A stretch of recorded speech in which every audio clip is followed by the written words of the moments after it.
पानी में डूबे तो मृत्यु निश्चित, पानी में डूबे तो मृत्यु निश्चित, और भक्ति में डूबे तो मुक्ति निश्चित।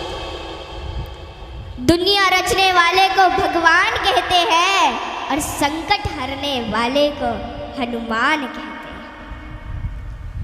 ना किसी को नाराज करके जियो, ना किसी से नाराज होकर के जियो। जिंदगी बस कुछ पलों की है, सबको खुश रखो और खुश होकर के जियो। पांच तत्व का पुतला प्राणी सूरत सबकी न्यारी, कलाकार है कैसा भगवान उससे दुनिया हारी। जैसी करनी वैसी भरनी कर ले सुंदर काम, रेमन अब तू चेत जा भजले हरि का नाम। जिंदगी मिली है तो कुछ करके दिखाओ, जिंदगी मिली है तो कुछ करके दिखाओ। वक्त अगर खराब है तो उसे बदल के दिखाओ। मित्र वही जो भीड़ में खोने ना दे, और लक्ष्य वही जो रात में सोने ना दे। जिसकी गति और मति सत्य की होती है, उसका रथ आज भी श्री कृष्ण चलाते हैं। जिन खेतों में बारिश नहीं होती वहाँ की फसलें खराब हो जाती हैं, और जिन घरों में धर्म संस्कार नहीं होते वहाँ की नस्लें खराब हो जाती हैं। हमारे जीवन में 7 सुख होते हैं, और वो 7 सुख कौन कौन से सुख होते हैं? पहला सुख निरोगी काया, दूजा सुख घर में माया, तीसरा सुख कुलवंती नारी, चौथा सुख पुत्र हो आज्ञाकारी, पांचवा सुख स्वदेश में वासा, छठवां सुख राज हो पासा, सातवां सुख संतोषी जीवन, ऐसा हो तो धन्य हो जीवन। हाँ? आवत ही हर शय नहीं, नैनन नहीं स्नेह। आवत ही हर शय नहीं, नैनन नहीं स्नेह। तुलसी तहा न जाइए कंचन बरसे में। कि जिस स्थान या जिस घर में आपके जाने से लोग खुश ना होते हो, और उन लोगों की आंखों में आपके प्रति प्रेम और ना ही स्नेह हो, तो वहाँ हमें कभी नहीं जाना चाहिए, चाहे वहाँ धन की वर्षा क्यों ना होती हो। हाँ? यदि किसी बच्चे को उपहार ना दिया जाए तो वह थोड़ी देर रोता है, पर संस्कार ना दिए जाए तो जीवन भर रोएगा। शिक्षा कहीं से भी प्राप्त की जा सकती है, लेकिन संस्कार हमेशा घर से ही मिलते हैं। कुदरत यानी भगवान ने हमें आनंद ही आनंद दिया है, दुख तो हमारी खोज है। तीर को आगे छोड़ने से पहले पीछे खींचना पड़ता है, ठीक उसी प्रकार अच्छे दिनों के लिए बुरे दिनों से लड़ना पड़ता है। गति के लिए चरण और प्रगति के लिए आचरण बहुत जरूरी है।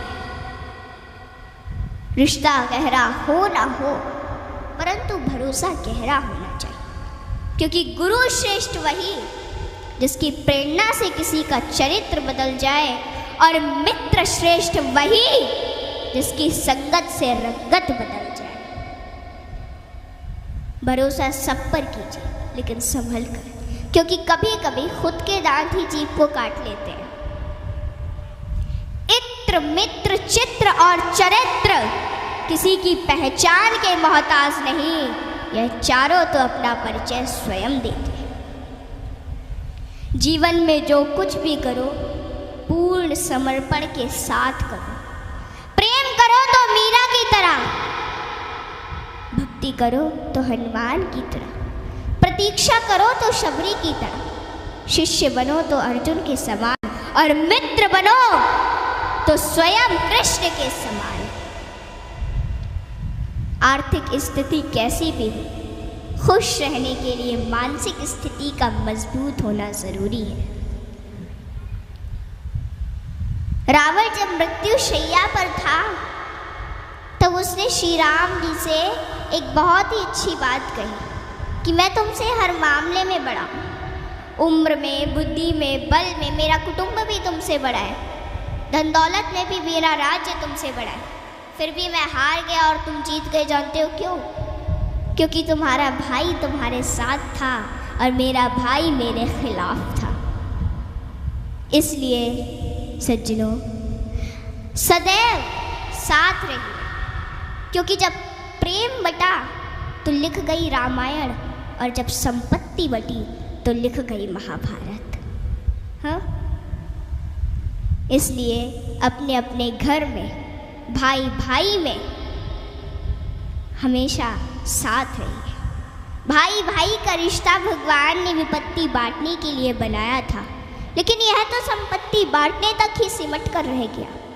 जब बिना भाई के रावण हार सकता है, भाई के साथ प्रभु श्री राम जी जीत सकते हैं, तो हम और आप किस घमंड में हैं?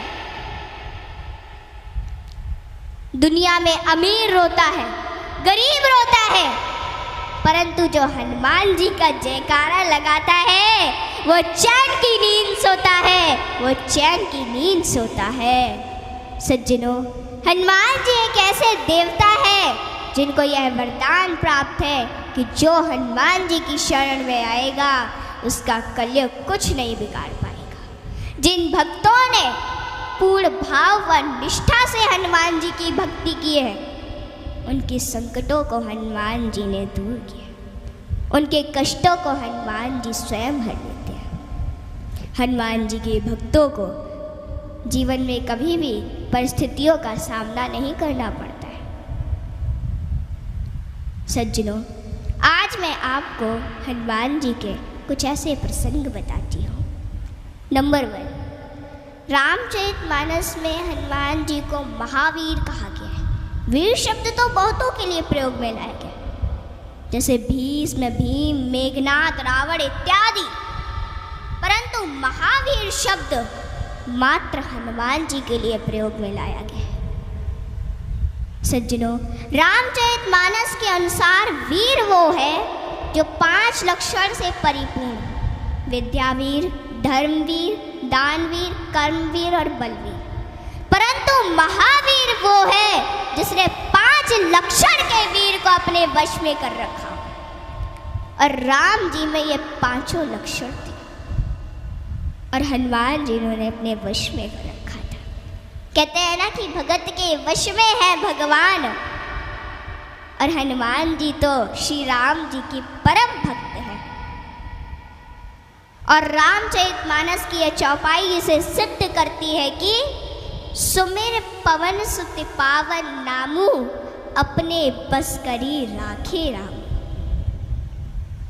रामचरितमानस में हनुमान जी को महावीर बजरंगी भी कहा गया है। इंद्र के ऐरावत हाथी में 10,000 हाथियों का बल होता है। ऐरावत में कितने 10,000 हाथियों का बल होता है ऐरावत में। दिक्पाल में 10,000 ऐरावत जितना बल होता है, और इंद्र में 10,000 दिक्पाल जितना बल होता है। परंतु हनुमान जी की सबसे छोटी उंगली में 10,000 इंद्र का बल होता है। माताओं बहनों, हनुमान जी में इतना बल उनके आजीवन ब्रह्मचर्य पालन के कारण था। नंबर 2, एक बार हनुमान जी से प्रसन्न होकर माता सीता ने उन्हें हीरो का एक हार दिया, और बाकी सेवकों को भी रतन जड़े आभूषण दिए। हनुमान जी ने उस हार को ले लिया माता से, और फिर उस हार के प्रत्येक हीरे को निकाल कर और घुमा घुमा कर देखने लगे, और फिर उन्हें चबा चबा कर जमीन पर फेंकने लगे। यह देखकर माता सीता को थोड़ा क्रोध आ गया, और माता सीता तुरंत हनुमान जी से बोली कि हनुमान, ये आप क्या कर रहे हैं? इतने मूल्यवान हार को आप नोच खसोट कर नष्ट कर रहे हैं, नीचे फेंक रहे हैं। तो अश्रुपूरित नेत्रों से हनुमान जी बोले कि माते, मैं तो केवल इन रत्नों को खोलकर यह देखना चाहता था कि इनमें मेरे प्रभु श्री राम और माता सीता बसते हैं अथवा नहीं। आप दोनों के बिना इन पत्थरों का मेरे लिए क्या मूल्य है? वहाँ पे खड़े बाकी सेवक भी ये सभी घटना देख रहे थे, और वे तुरंत बोले कि हनुमान, यदि इस निर्जीव वस्तु में श्री राम नहीं तो श्री राम कहाँ है? हनुमान जी ने कहा कि श्री राम तो मेरे हृदय में बसते हैं। और इतना कहते ही उन्होंने अपनी छाती चीर डाली और सज्जनों, माता सीता सहित सभी सेवकों को हनुमान जी के हृदय में प्रभु श्री राम के दर्शन। माताओं,